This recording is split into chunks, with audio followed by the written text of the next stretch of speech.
अच्छा, मेरा एक काम करोगे? करोगे? पक्का? देखिए, मैं चाहता हूं मेरी तरफ से इस क्षेत्र के सभी नागरिकों को मेरा प्रणाम पहुंचाएंगे। नमस्कार, मैं मोहम्मद फैसल और आप देख रहे हैं नेशनल दस्तक। हमारे देश के प्रधानमंत्री कितने निर्लज है, कितने बेशर्म है, इस बात का अंदाजा आप इस वीडियो से लगा सकते हैं। वो किस तरीके से आज भी यूपी में वोट मांगने की अपील कर रहे हैं, जबकि यूक्रेन में भारतीय छात्रों की हत्याएं हो रही हैं। जी हां, नवीन कुमार नाम के एक कर्नाटक के छात्र की यूक्रेन में गोली मारकर हत्या कर दी गई है। लेकिन हमारे मोदी जी तो ठहरे प्रधानमंत्री, उनको चुनाव में वोट मांगना है, उनको छात्रों की जान बचे या न बचे, वो वहां से वापस लौटे या न लौटे, इससे कोई सरोकार नहीं है। उनको बस वोट मिलना चाहिए, उनकी सत्ता आनी चाहिए, उनको फिर से यूपी में योगी जी चाहिए। लेकिन छात्रों की क्या हालत है, क्या दुर्दशा है, इस पर कोई विचार करने को तैयार नहीं है। वहीं अगर यूक्रेन से जो फ्लाइट्स आ रही हैं या जो छात्र वापस आ रहे हैं, तो इनके मोदी लगे हुए हैं मिशन पर प्रचार प्रसार के लिए। वो जा रहे हैं, वीडियोस बना रहे हैं, सोशल मीडिया पर डाल रहे हैं और ऑपरेशन का नाम भी दे दिया गंगा, ताकि उससे यूपी में चुनावी फायदा हो सके। बिना फायदे के ये आदमी एक कदम भी नहीं रखता कहीं। अब आप समझिए कि यूक्रेन के कैसे हालात हैं। वहीं वहां पर छात्र वीडियोस बनाकर बोल रहे हैं कि हमें इतना डर है कि लोग जो है जिस बैरक में वो छिपे हुए हैं, जो अंदर उनके डोम बने हुए हैं, वहां पर जो है हथियारों के साथ लोग घूम रहे हैं। इतना खौफ है, लोग बिलबिला रहे हैं। लेकिन इनके मंत्री जी जो है वो अलग ही दिशा में है और खुद मोदी जी यूपी में चुनाव के लिए वोट मांग रहे हैं। इसी को लेकर एक बीजेपी सांसद ने बगावत कर दी है और मोदी को राजनीतिक हिजड़ा तक बोल दिया है।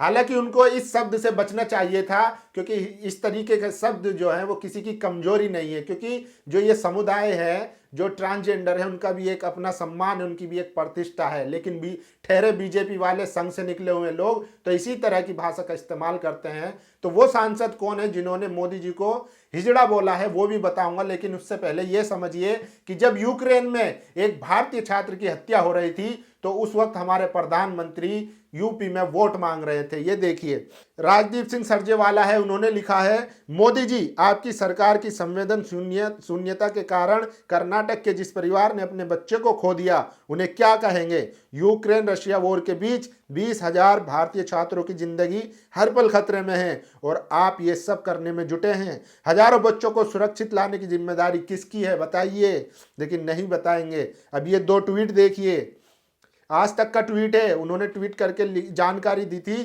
खार्किव में एक भारतीय छात्र की मौत, विदेश मंत्रालय ने ट्वीट कर दी जानकारी। इस विषय में ज्यादा जानकारी दे रहे हैं आज तक संवाददाता। और इसकी टाइमिंग देखिए, 3:29 पर यह ट्वीट हुआ है, यानी कि वहां से जो जानकारी आई है 3:29 पर। उसी वक्त मोदी जी क्या कर रहे थे वो भी देख लीजिए। न्यूज 24 ने ट्वीट करके लिखा है, मेरा एक काम करोगे, घर घर जाओगे, मेरा परिणाम जब मतदाताओं को कहोगे तो मुझे बहुत आनंद मिलेगा। प्रधानमंत्री नरेंद्र मोदी ये उत्तर प्रदेश में जनता से अपील कर रहे थे। और इसकी टाइमिंग भी देखिए, 15:21 यानी कि 3:21 पर जब वहां से खबरें आ रही थी, तब मोदी जी चुनाव में प्रचार कर रहे थे। आप समझिए कि इनकी जो है संवेदनशीलता कितनी हद तक मर चुकी है, कितने ये लोग निर्लज हो चुके हैं, कितने बेहिस हो चुके हैं कि एक तरफ छात्र जो है पिछले कई दिनों से लगातार वहां से निकलने की कोशिश कर रहे हैं, वीडियोस बनाकर गुहार लगा रहे हैं, एम्बेसी से, मंत्रियों से, पीएमओ से, हर तरीके से उनसे गुहार लगा रहे हैं। लेकिन ये लोग चुनाव में बिजी है। ऐसे वक्त में तो होना चाहिए था कि मोदी जी रैली वैली छोड़कर खुद मोर्चा संभालते और वहां से छात्रों को इवैक्यूएट कराते। वहीं दूसरी तरफ गोदी मीडिया इनकी पब्लिसिटी कर रहा है। किस तरीके से आपको दिखाया होगा कि पुतिन और यूक्रेन के जो जेलेंस्की है वो फोन कर कर मोदी जी से सलाह लेते हैं। किस तरीके से गोदी मीडिया ने आपको बेवकूफ़ बनाया है, ये बात ध्यान में रखिए। वहीं दूसरी तरफ जो इनके मंत्री हैं वो सुधरने का नाम नहीं ले रहे हैं। जहां एक तरफ छात्रों की हत्याएं हो रही हैं, छात्र वहां से गायब हो रहे हैं, ऐसे में इनके मंत्री को चाहिए था कि उनके परिवार के साथ खड़े होते, उनको आश्वासन देते, उनको दिलासा देते। लेकिन इनके मंत्री क्या कर रहे हैं, जले पे नमक छिड़क रहे हैं। ये देखिए, न्यूज़ 24 ने ट्वीट किया है, विदेश जाने वाले 90% स्टूडेंट भारत में मेडिकल की प्रवेश परीक्षा नीट में ही फेल हो जाते हैं। यह है केंद्रीय मंत्री प्रहलाद जोशी। इनका मानना है कि जो फेल हो जाता है वो जाके यूक्रेन में पढ़ाई करता है। इससे पहले मोदी जी ने खुद उन छात्रों का अपमान किया था कि छोटी छोटी कंट्री में जाके ये लोग पढ़ाई करते हैं और भारत का पैसा भी बाहर जाता है। अगर आप शिक्षा पर काम करते तो शायद छात्रों को नहीं जाना पड़ता। खैर, सबकी अपनी अपनी मानसिकता है जो दर्शाता है कि वो कौन किसके साथ है और कौन दुख की घड़ी में उनके साथ खड़ा हो रहा है। जिस तरीके से बीजेपी के मंत्रियों का बयान आ रहा है, शर्मनाक है। ऐसे टाइम में कम से कम अगर आप कुछ कर नहीं सकते तो जबान ही बंद रख लो, ताकि उनके जो परिवार वाले हैं उनको दिलासा मिला रहे और वो अपने बच्चों के लिए जो दुआ कर रहे हैं उनको वहां से महफूज निकाला जा सके। लेकिन बीजेपी के मंत्री तो ठहरे बकलोल। उनको सिर्फ बकलोली करने में मजा आता है, काम करने में मजा नहीं आता है। अब ये खबर देखिए जिसकी मैं बात कर रहा था कि किस तरीके से बीजेपी के ही सांसद ने मोदी जी को हिजड़ा बोल दिया, राजनीतिक हिजड़ा। वो खबर भी देखिए।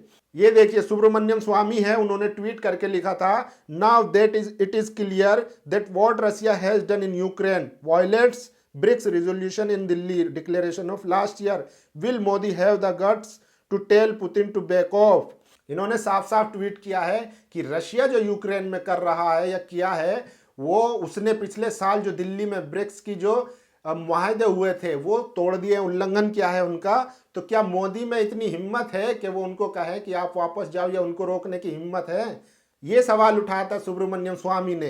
अब इसी के नीचे एक भक्त आटप के और वो मोदी जी की पैरवी करने लगे। उनका कहना था, now he is caught between a rock and hard place, the best is to play neutral which is he is doing. तो इन्होंने तर्क दिया कि मोदी जी जो कर रहे हैं वो न्यूट्रल है और वही इस टाइम की रणनीति होनी चाहिए। मोदी जी सही कर रहे हैं, वो ना यूक्रेन के साथ खड़े हो सकते हैं ना ही रशिया के साथ खड़े हो सकते हैं। उनको जो करना है वो सही है। तो इसी के जवाब में सुब्रमण्यम स्वामी ने करारा जवाब दिया है। उन्होंने लिखा है, a prime minister of 1.4 billion cultural people can not be political हिजड़ा। तो आप समझिए कि सुब्रमण्यम स्वामी ने किस तरीके से इनकी धज्जियां उड़ा दी है। उन्होंने कहा है 140 करोड़ वाली जनता का प्रधानमंत्री राजनीतिक हिजड़ा नहीं हो सकता है। आप समझिए कि सुब्रमण्यम स्वामी का ये पहला मामला नहीं है, वो इससे पहले भी अपने बागी तेवर दिखाते आ रहे हैं। वो लगातार मोदी जी के विरोध में, या यूं कहे कि जो हकीकत है उसको बयान करते आ रहे हैं।